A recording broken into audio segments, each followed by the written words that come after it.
잠언 8장 22절에서 36절까지 말씀입니다. 구약성경 919쪽입니다. 제가 읽어드리겠습니다.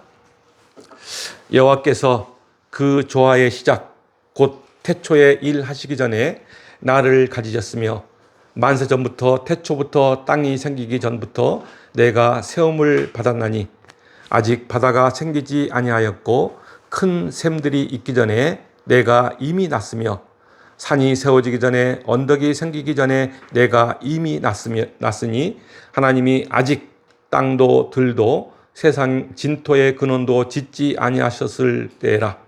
그가 하늘을 지으시며 공창을 해면에 두르실 때에 내가 거기 있었고 그가 위로 구름 하늘을 견고하게 하시며 바다의 샘들을 힘있게 하시며 바다의 한계를 정하여 물이 명령을 거스르지 못하게 하시며 또 땅의 기초를 정하실 때에 내가 그 곁에 있어서 창조자가 되어 날마다 그의 기뻐하신 바가 되었으며 항상 그 앞에서 즐거워하였으며 사람이 거처할 땅에서 즐거워하며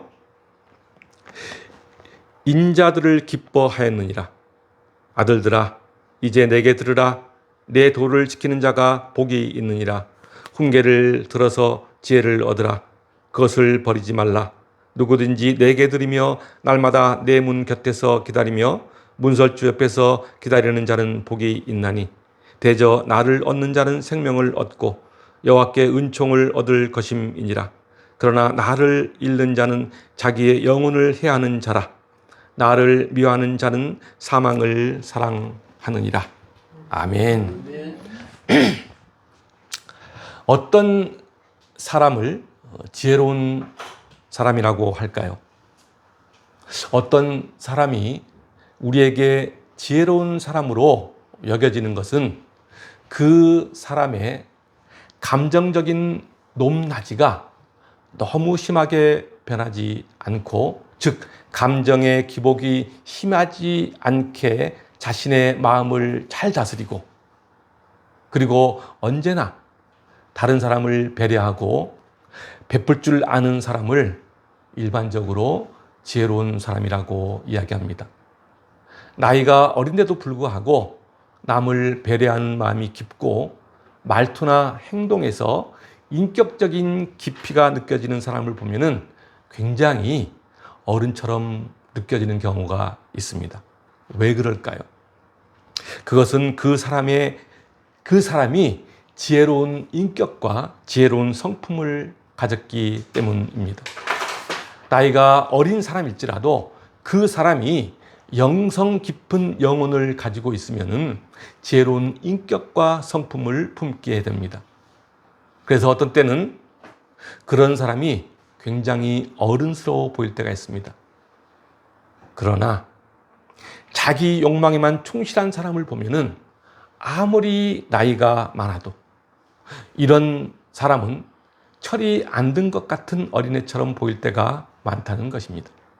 성경은 하나님, 그 지혜의 실체인 그리스도를 아는 자를 지혜로운 자라고 말하고 있습니다.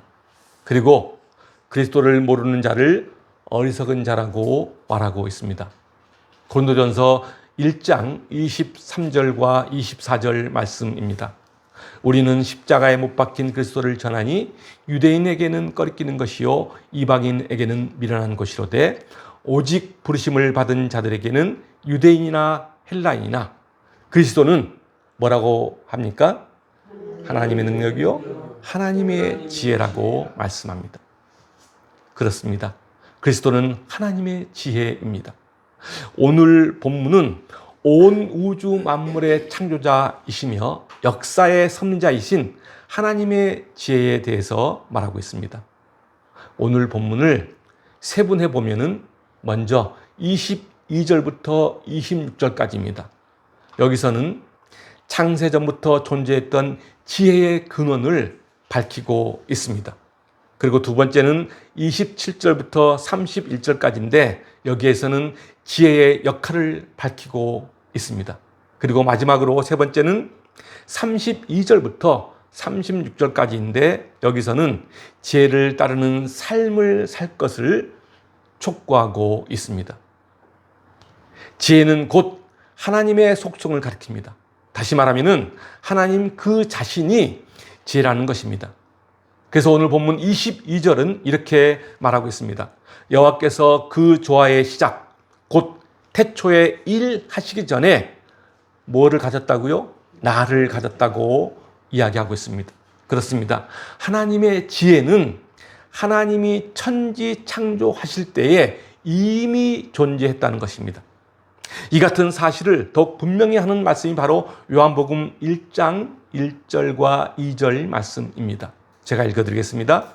태초에 말씀이 계시니라. 이 말씀이 하나님과 함께 계셨으니 이 말씀은 곧 하나님이시니라. 그가 태초에 하나님과 함께 계셨고 라고 말씀합니다. 그러니까 지혜가 천지 창조 이전에 이미 존재했다는 말은 지혜는 결코 창조된 것이 아니라는 것입니다. 더 자세히 이야기하면 지혜가 하나님과 별개로 존재하지 않았다는 사실입니다. 이 지혜가 바로 창조주 하나님 자신이라는 이야기입니다. 오늘 본문 22절과 요한복음 1장 1절에 나오는 태초라는 그 말은 시간의 맨 처음이라는 의미도 있지만은 이 태초라는 단어는 인생에 있어서 가장 본질적인 것을 의미합니다. 그러니까 우리의 삶을 구성해주는 가장 본질적이고 아름다운 것, 그리고 소중한 것이 무엇이냐? 성경은 이것을 말씀이라고 했습니다. 여러분들은 여러분들의 인생에 있어서 가장 소중하고 본질적인 것이 무엇입니까? 인생을 살아가면서 무엇을 붙들고 살아가십니까? 하나님은 말씀하십니다. 오늘 본문 35절과 36절입니다. 대저 나를 얻는 자는 생명을 얻고 여호와께 은총을 얻을 것임이니라. 그러나 나를 잃는 자는 자기의 영혼을 해하는 자라. 나를 미워하는 자는 사망을 사랑하느니라 라고 말합니다. 그렇습니다.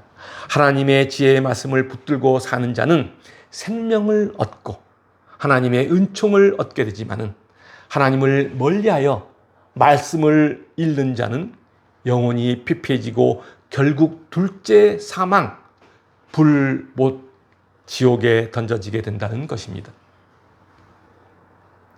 모든 사람들은 내가 사는 세상이 유토피아이기를 꿈꾸며 살아갑니다. 유토피아가 무엇입니까? 유토피아는 아무 문제와 고난이 없는 곳을 말합니다. 그래서 모든 인간은 이 유토피아를 사모하고 그리워합니다. 그러나 유토피아라는 이 단어는 그리스어인 오우와 토파스가 합성된 말입니다. 오우는 없음이라는 이야기고 토파스는 장소라는 이야기입니다. 말 그대로 아무 곳에도 없는 곳이라는 뜻이 바로 유토피아의 뜻입니다. 그러니까 유토피아는 존재하지 않는 곳입니다. 단지 인간의 상상력 속에만 존재할 뿐입니다. 그렇다고 상상력 속에만 존재하는 유토피아가 상상하는 사람에게는 그곳이 아주 의미가 없는 것은 결코 아닙니다. 실제로 닿을 수 없지만은 앞으로 갈 방향을 인도해 주기도 하는 것이 유토피아입니다. 이 세상에 낙오는 없습니다. 그런데도 사람들은 그 유토피아를 끝없이 사모합니다. 왜 그럴까요? 인간은 하나님과 사랑의 교제를 하며 살도록 하나님의 형상대로 창조되었습니다. 창세기의 에덴 동산은 최고의 낙원이었습니다. 낙원에서 살아가던 인간이 하나님을 거부하고 스스로 주인이 되기를 원하면서 낙원을 잃어버리고 실낙원의 삶을 시작했습니다. 그러면서 인간은 완벽한 낙원을 늘 그리워하는 존재가 되었던 것입니다. 여기 낙원의 삶을 다시 살기 위한 해답이 있습니다. 그것은 바로 하나님의 말씀을 통해 지혜를 얻고 그것을 지키는 것이 바로 낙원의 삶을 누리는 길입니다. 다시 말하면은 예수님을 믿어 하나님과 다시 동행하면서부터 낙원이 회복되기 시작하는 것입니다. 그것이 바로 지혜로운 인생이며 낙원의 삶을 회복하는 길입니다. 여러분 모두가 하나님과 동행하며 말씀 안에서 예배하고 찬송하고 기도하며 아름다운 낙원의 삶을 누리기를 소망합니다. 오늘 본문 22절 후반부를 다시 보면은 나를 가지셨으며 라고 말합니다. 여기서 나라는 것은 여러분 모두가 알다시피 지혜를 의미합니다. 지혜가 언제부터 있었냐 하면은 오늘 본문은 이렇게 이야기합니다. 23절 말씀입니다. 만세 전부터 태초부터 땅이 생기기 전부터 내가 세움을 받았다고 말합니다. 그러니까 태초에 지혜가 있었다라는 말입니다. 그러면서 계속해서 24절부터 26절에서는 이렇게 말합니다. 아직 바다가 생기지 아니하였고 큰 샘들이 있기 전에 내가 이미 났으며, 여기서 바다라는 단어는 우리가 보는 바다가 아니라 창조 이전의 원초적 혼돈 상태를 의미합니다. 25절과 26절입니다. 산이 세워지기 전에, 언덕이 생기기 전에 내가 이미 났으니 하나님이 아직 땅도 들도 세상 진토의 근원도 짓지 아니하셨을 때라. 그렇습니다. 지혜의 하나님은 창조 전부터 존재했습니다. 하나님의 창조를 믿는 사람들은 세상에는 우연히 발생하는 것은 없고 모든 것이 하나님으로부터 발생한다고 믿습니다. 그래서 세상 사람들은 하나님이 존재한다는 것을 증명해 보이라고 우리에게 요구하기도 합니다. 그러나 하나님은 증명되어지는 것이 아닙니다. 과학은 증명하려고 하지만은 종교는 증명되어지는 것이 결코 아닙니다.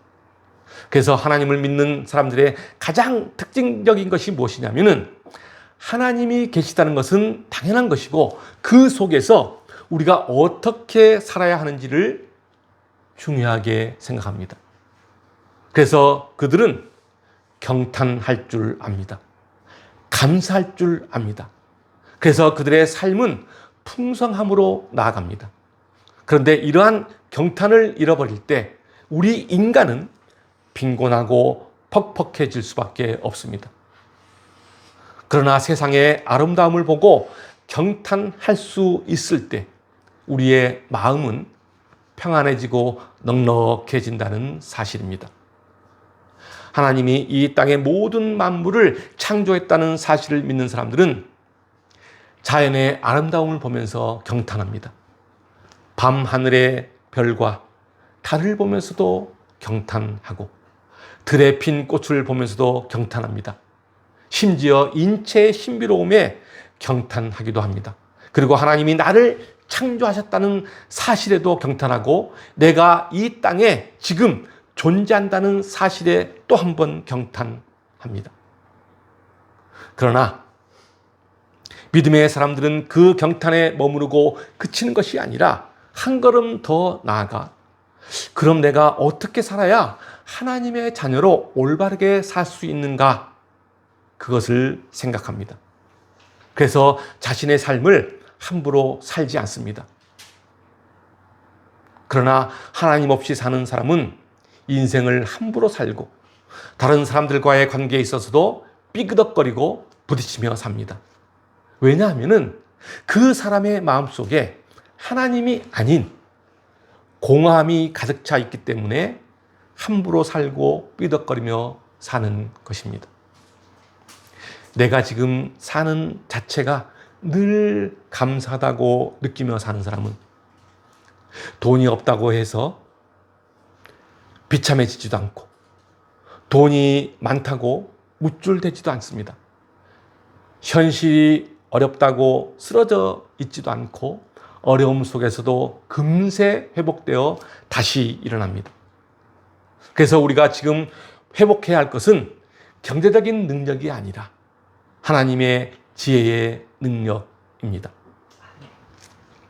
히틀러가 2차 세계대전 때 독일의 뮌헨 근교에 다카우 강제 수용소를 세워서 그곳에 있는 유대인 포로 3만 5천 명을 끔찍한 생체 실험을 했다고 합니다.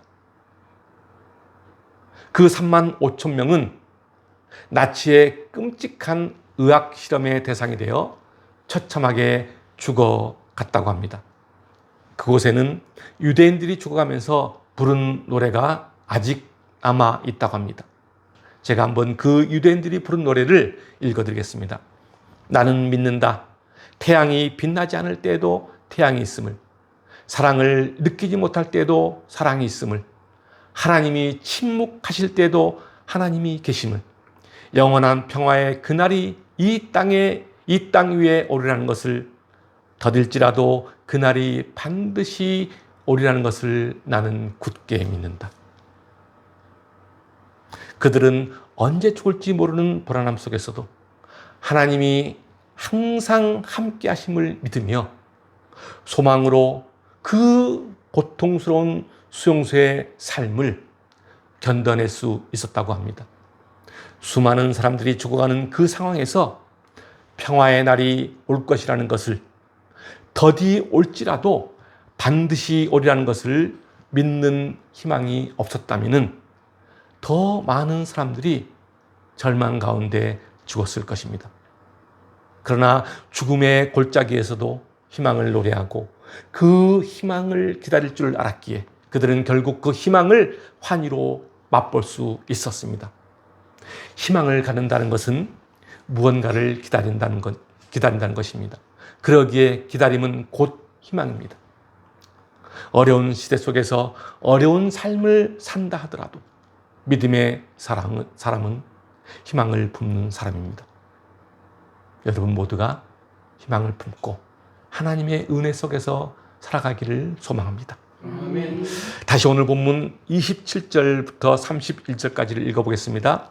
그가 하늘을 지시며 궁창을 해면에 두실 때 내가 거기 있었고, 그가 구름 위로 구름 하늘을 견고하게 하시며 바다의 샘들을 힘있게 하시며 바다의 한계를 정하여 물이 명령을 거스르지 못하게 하시며 또 땅의 기초를 정하실 때 내가 그 곁에 있어서 창조자가 되어 날마다 그의 기뻐하신 바가 되었으며 항상 그 앞에서 즐거워하였으며 사람이 거처할 땅에서 즐거워하며 인자들을 기뻐하였느니라. 그렇습니다. 하나님이 이 세상을 창조하실 때 말씀의 지혜로 창조하셨습니다. 그리고 그 창조된 것으로 인하여 기뻐하고 즐거워했다고 말합니다. 그러니까 지혜가 있는 곳은 기쁨이 있다는 말합니다. 이 말을 다시 풀어보면은 하나님의 뜻으로 역사하는 이 세상은 기쁨이 이미 존재하고 있다는 말입니다. 하나님이 심어놓은 기쁨이 있다는 이야기입니다. 그래서 하나님을 믿는 사람들에게는 기쁨이 있습니다. 어떤 상황 속에서도 기쁨을 누리며 살아갑니다. 인간의 본성 안에는 4가지 핵심 정서가 있다고 합니다. 그것이 바로 기쁨, 분노, 슬픔, 두려움, 이 4가지 정서라고 이야기합니다. 이 중에서 긍정적인 정서는 기쁨 단 하나이지만 부정적인 정서는 분노, 슬픔, 두려움, 이 3가지입니다. 이 사실을 볼 때 인간의 내면 깊은 곳에는 긍정적인 정서보다는 부정적인 정서가 더 많다는 것을 알 수 있습니다. 대부분의 사람들은 이 같은 부정적인 정서에 휩싸여 살아갑니다. 그래서 세상을 바라보는 시선이 부정적일 수밖에 없습니다. 그렇다면 이 같은 부정적인 정서를 커버하고 제거하려면 어떻게 해야 하겠습니까? 그러려면 내 안에 하나님의 지혜가 있어야 합니다. 다시 말하면 하나님이 내 안에 심어놓은 기쁨을 선택해야 하는데 이때 필요한 것이 바로 하나님의 지혜, 하나님의 말씀입니다. 하나님의 지혜가 있는 사람은 삶을 살아가는 모습이 대체적으로 긍정적인 모습으로 살아갑니다. 그래서 모든 것에 감사하며 기쁨으로 살아갑니다. 다시 말하면 내 안에 주님을 모시고 살아가는 사람은 세상이 거칠고 힘들어도 좋고 초막이어도 좋고 궁궐이어도 좋습니다. 그래서 그 어디나 하늘나라가 되는 것입니다. 세상이 바뀌는 것을 기다리는 것이 아니라 내 자신의 생각을 바꿉니다. 남이 바뀌기를 기대하지 않고 내 자신이 먼저 변합니다. 그래서 세상의 근심과 걱정을 버리고 살아갑니다. 세상 사람들이 보기에는 정말 바보처럼 보이기도 합니다. 그러나 그 사람 안에는 하나님의 지혜가 있기에 평안이 있고 넉넉함이 있습니다. 모든 것을 하나님께 맡기고 내 자신도 하나님께 맡기고 살아갑니다. 그래서 그들에게는 이 세상이 천국입니다. 하나님이 이미 주신 지혜를 기쁨으로 누리며 찌푸린 얼굴을 펴고 처진 어깨를 올리고 눌린 마음과 가슴을 펴고 살아갑니다. 오늘 본문 32절부터 34절까지를 보면은 아들들아 이제 내게 들으라 내 도를 지키는 자가 복이 있느니라. 훈계를 들어서 지혜를 얻으라 그것을 버리지 말라. 누구든지 내게 들으며 날마다 내 문 곁에서 기다리며 문설주 옆에서 기다리는 자는 복이 있다고 말하고 있습니다. 그렇습니다. 지혜를 듣고 지혜를 얻어서 그것을 날마다 간절히 기다리는 자는 복이 있다는 말입니다.